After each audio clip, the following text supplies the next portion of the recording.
you don't like church no more. And so you've become one of those people that say you're spiritual, not religious, or whatever that means. Why are we allowing one experience with one person that never was going to be something different? Nobody's Jesus Christ, let me tell you. I took some losses they never would know. Took the long route they had cut me before. We was down bad talking broken and broke. Now I'm dealing hoping it's all for the low. Get HWL, get your dough back. Get HWL, get your dough back. Ain't selling no mid, it's a whole pack. And young and I give you the whole pack. Get HWL, get your dough back. Get HWL, get your dough back. Ain't selling no mid, it's a whole pack. And young and I give you the whole pack for real. Yeah, you see why I'm doing this, man. We flying high, man. Shout out to the birds, you heard me. All the fun's out the way, y'all. I want to have a real discussion here. And I feel like this is one that's so overdue in our community. In every community, by the way. But I know this simply because, man, since I've been going to church and since I was yay high, I've been hearing this from certain people. So this week's high is about church hurt. This week's high is about church hurt. All right, so like, what do you mean, Lo? All right. You was going to that church. You was 11 years old, 10 years old, 12, whatever the age was. You was young. And you seen some stuff you wasn't supposed to see. Yeah. You experienced something that you wasn't supposed to experience. That deacon, right, that minister, that elder, and maybe even that pastor said something they wasn't supposed to say. They moved a certain way they wasn't supposed to move. We're not going to talk specifics, but based on what I just said, you can get an idea of they wasn't handling their title correctly. Fair to say? Like, and it burnt you so bad, or it burnt somebody around you so bad, your mom or dad, whoever it was that was bringing you to church, that you don't like church no more. And so you've become one of those people that say you're spiritual, not religious, or whatever that means. You're one of those people, right? Or I don't believe that I have to go to church in order to know God. Fair. That's facts, by the way. I'm not here to argue none of those points. What I'm here to tell you, though, is there is a lot that you're missing out on by not going to the house. All right, that's number one.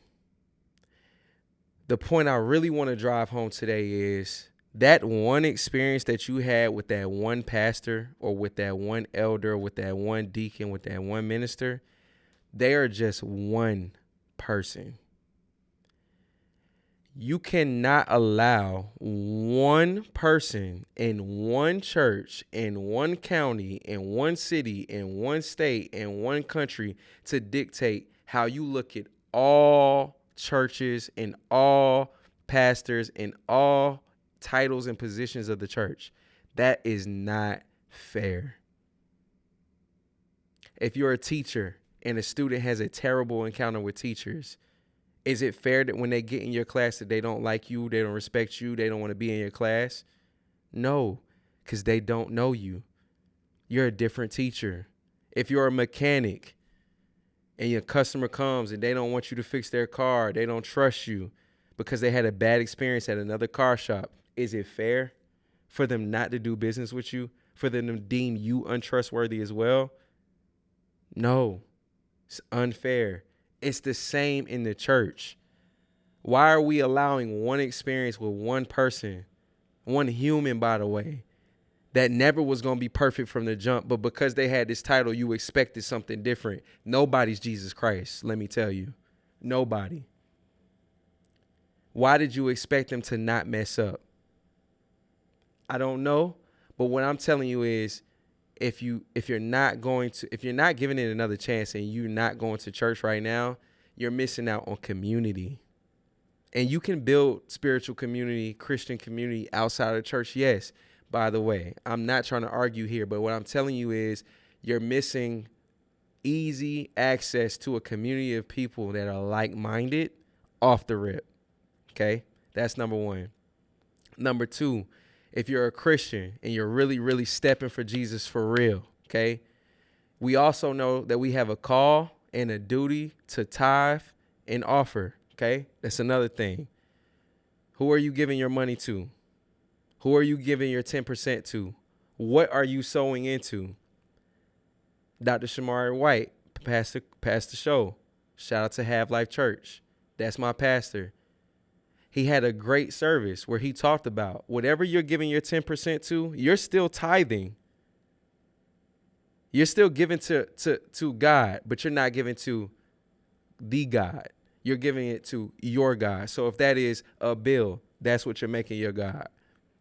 If you're giving it to clothes, shoes, if you got bad habits with food, that is what you're making your God. So you're still giving 10%. That 10% that he's owed, you're giving it to a God, not the God, not Jehovah Jireh. You're not. You don't understand. You're not giving it to the person. You're not giving it to who deserves it and who's supposed to get it. So with that said, that's that piece. The other part is we all understand too how God feels about the church. It's important to him. I'm not going to go into scripture today, but go search it. The internet is a beautiful place. Type in scriptures about how God feels about the church, right? He compares it often to marriage as well too. Right? Love your wife like God loved the church, right? These are things. So if it matters to him, it got to matter to you. And so my challenge here, y'all, enough trying to, explain why. Here's how. Go out into your community. We got social media. Try to find some church Instagram pages in the city you're in, right? Go see if it's a good vibe. DM some folks that's a part of the church. If you have friends or family that are in your town where you can get to these churches, ask them what church they go to, right? What's the priorities of the church? What's some things that they focus on? How do you feel when you go in there? How are the people? How's the pastor? What does he preach about? What does he focus on? Like, ask these questions because honestly, yes, you do need to tailor the place you go to serve and worship God. You do need to tailor that to you. But also, let me say, in your search, it will not be perfect. So if there's an element that you're missing or that is a little lower than you expected, don't just bang it on that church just because of that. I did that before. All right, let me be honest with you. My wife, Rachel, and I, shout out my wife, I love you. We were searching for churches for mad long. We was jumping. We've been in Charlotte since 2019. We've been in Charlotte for 6 years, going on 7. We just joined the church a year ago. Shout out to Have Life. We had visited that church a couple times 5 years ago. Crazy. Just now joining because we were trying to find I want to perfect it. Whole time we had already found our church home. So don't be so granular about it, right? Prioritize 2 or 3 things. If you find it at that church, roll with it. Go consistently. Give it a chance, right? Date it. Then get more serious. Then join. But I challenge you, y'all do not judge every single church off of your past experience when you got burnt, when your mom got burnt and passed that generational burden onto you, when your pops got hurt at church, when something happened, like don't judge church off of that one experience. That's my only ask. Give it another try. All right, do the hard work, do the hard thing, and go find a church home. And when you get there, I didn't mention this earlier, but we're also called to serve. This year I've served for the first time in my life. And y'all, I can't even describe how fulfilled I feel every day. Every time I go to the church to serve the people and serve the house, it feels so good. And I feel like I'm doing what I'm supposed to do. And I'm giving back through action and through time. All right. So I challenge you to serve. Find a good community or a good ministry in the church as well, too, that may fit your abilities or fit your preferences, whatever it is. And then find a church ministry and serve and become family with those people. All right. So with that said, I appreciate y'all as always. Please, if you find a church home, come back to this video. DM me, let me know. I wanna get hyped with you. I want to celebrate that you broke that curse of, man, church is no good for me because it's good for everybody. All right. Appreciate y'all. Thank you. Made it out. I remember sleeping at my mama's house. Ran it up. I was stacking up while they was popping out. Stay down.